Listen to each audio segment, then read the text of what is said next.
All right. Hello, everyone. Welcome into another segment of Why You Suck at Fantasy Football, where we cover a little bit more of the in-depth, obscure subjects of fantasy football that you may not be aware of if you're jumping in, if you're a new player, or things that even if you've been playing for a while, you might miss some of the little nuances of. So we're excited, and we're going to be talking about FAAB, Free Agent Acquisition Budget today. So Yes, we are. Let's do it. All right, Nikki, tell the people about FAAB. What is FAAB? Again, I gave you what the letters stand for, but how does it work? It's basically a different way to work your free agency for your fantasy football league. So instead of, working in a 1 through 12 order, and, when somebody takes one, you start the order again. Instead of doing it that way, you can assign a dollar value. Let's say it's $100 for the year, and you can bid on players, and players go to the highest bidder each week.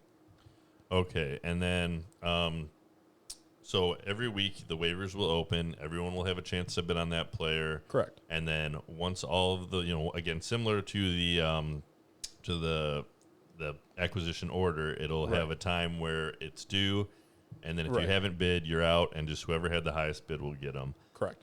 Okay, so some things to keep in mind when you're using FAAB is you have a limited amount of FAAB. So again, a lot of times it's $100, $200, something where you can figure out the percentages pretty easily. But once you use it, if you see that Gronk has come out of retirement and he is just on the waiver wires, and you just spend your $100 worth of FAAB and that's all you had, you don't get any more. You're done for the year. Well, yeah, I mean, that's a bad example because at some point you just got to send it. Yeah. If Gronk's out there, you just got to send it. Every video we make is just going to have a Gronk segment, and then I'm just going to seem like the biggest Gronker there ever was. But that's okay. Winning. Hopefully. But I think the first point that we'd kind of like to make here is, don't blow your FAAB too early. Yeah.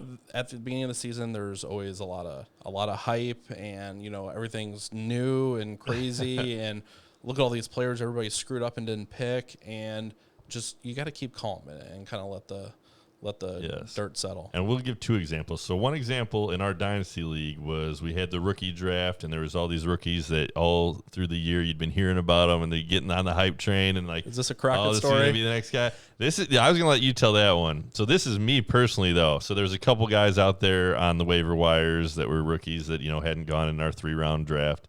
And I spent, not a ton of FAAB, but like $4 or $5 to pick these guys up, and no one bid on them, and they became nothing. I just overvalued rookies, and I bought the hype too much. Yeah. And it's a mistake that I haven't made this year. Is there's been guys out there where you just. And part of it because it's just fun to get guys. It's fun to bid. It's more fun to use the FAAB than to just, Well, and I'd be willing to bet that there is some correlation between, roster transactions and success in your league. Yeah, because you're paying attention. Right, You're in there. But again, still, you also have more chances to screw it up. So. Exactly. And You are so dumb. You are really dumb. I should have saved that drop for the story that Nick's going to tell about our league. Oh, I can't even remember his first name. Anyway, it was a Browns backup running back, correct? No, Houston. Oh, was that right? Okay. Yeah, so I can't remember who got hurt. Oh, Lamar Miller got hurt. Okay, yeah. They had like 17 running backs on the roster at that point, and one guy in our league thought, he'd spend all of his entire FAAB budget before the season even started on Davy Crockett. Oh, yeah, it wasn't Davy Crockett, but it's something Crockett. Damarea or something like that. Anyways, that's the point, is he became nothing. Who was dropped before the season even started, I think. Yeah, no, I think, man, I don't know if he got dropped, but he did not pan out. He was not worth the 100. You are so dumb. You are really dumb. Not the play. But again, a good example of just a guy got excited, he saw somebody, he took a shot. So you want to be careful with it. You want to save some, even if there's a guy that you believe in. A lot of times, if you just give a good chunk, but not all of it, especially early in the year, because you don't know who's going to come open. You don't know what guys are going to go down with injury or corona or whatnot. So if you have that money saved up, you can pick your spot to when you really think that it's going to come through. Having said that, I think we can move on to our second point, which is the opposite of what we just told you. So it really kind of is. It's a bold strategy, Cotton. Let's see if it pays off for him. Take your shot. And he did, and it didn't work out. But I think with taking your shot, an educated shot. Yeah, exactly. If there's somebody that you really feel strongly about, Right. let's say Zeke goes down and Tony Pollard's out there, or if if just another good guy with a really strong backup, if Right. that situation happens and he's out there on your waivers, that's something where maybe you do want to blow it all at once. Right. Well, I mean, I just thought about a situation in our Dynasty League last season, or 2 years ago, actually. Philip Lindsay was there. Week 2 or week 3, he just had 2 or 1, really good weeks I think it was 2 weeks in a row, and he's just sitting there. It's like he's too small. Denver drafted a running back, Freeman. This doesn't make sense. I just thought, hey, the production's there so far. He's been getting the touches. Why not take him? And he at least turned into a viable product when really not that season. Not a lot of fancy products came out from the waiver wire. Yeah, and that one is still even in that a little bit risky. But if you believe in it, but again, in that one, do you remember if you had to blow your whole budget or if you just put a good? No, I put I think $60 of the $100 at the time, which was still quite a bit. I mean, I think the next highest was probably because I think those are the two smartest ways to blow big chunks is when there's a guy who's come out and had a couple in a row really good games at the start of the year that people weren't aware of that's now kind of getting on the radar, or if it's the end of the year when there was a big injury that now creates a big opportunity. Or I think last year is a good example too. He's had DJ Chark. Start the season, it's like, okay, that's pretty good. Okay, next week, okay, that's pretty solid. Yeah. Third week, oh, wait, is this guy for real? And then it's just or Parker in Miami. They had Preston Williams go down, and the quarterback play started picking up, and the team started to put it together a little bit.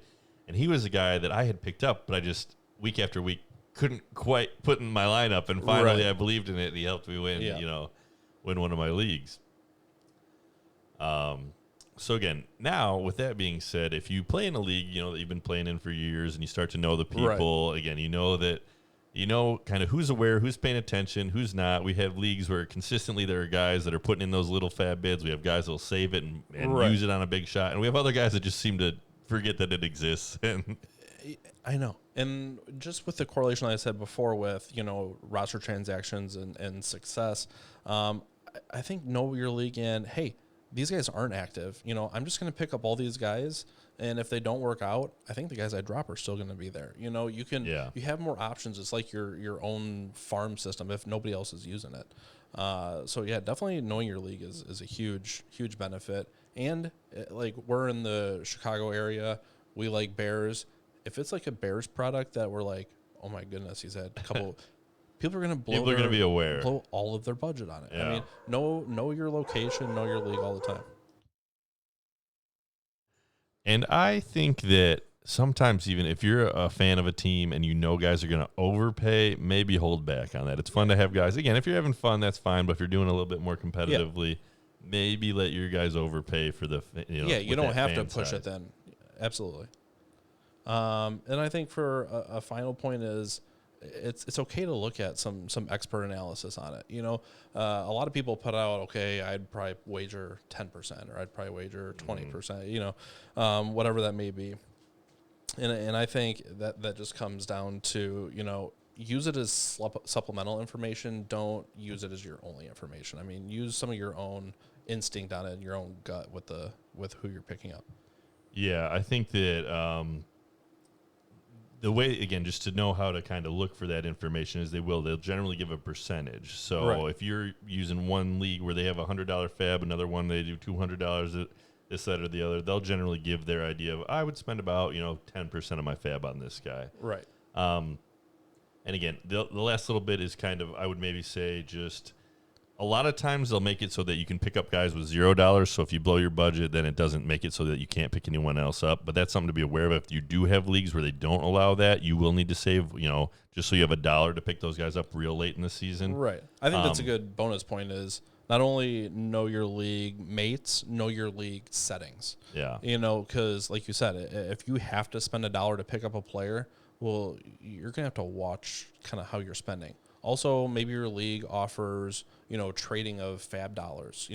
If you need to save that to maybe include in a trade later on in the year, maybe do that.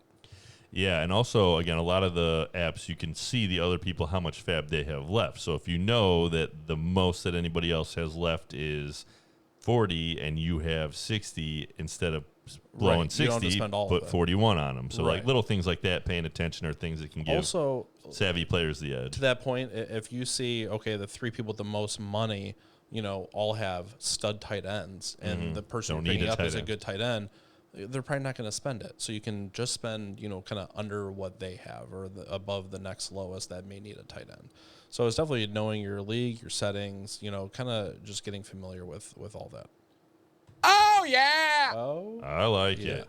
What else you got? You got any other tidbits? As far as FAAB, no, I think that, again, we went over the big points of FAAB. I personally, just speaking to my own strategy, I'm a guy that likes to just have a lot of it. I don't generally blow it early in the year on player. Right. And I will kind of, when I'm picking up guys, if I think that maybe somebody else is bidding, I'll try and just put that low bid that I think will beat it out. So instead, a lot of times you'll put $1 on a guy so that all the guys that try to pick him up for $0, you get him over You beat them. him out. Or if you think, I think that Nick is aware of this guy and he might try to get him for $1, I'll go $2. You want to kind of predict. Yeah.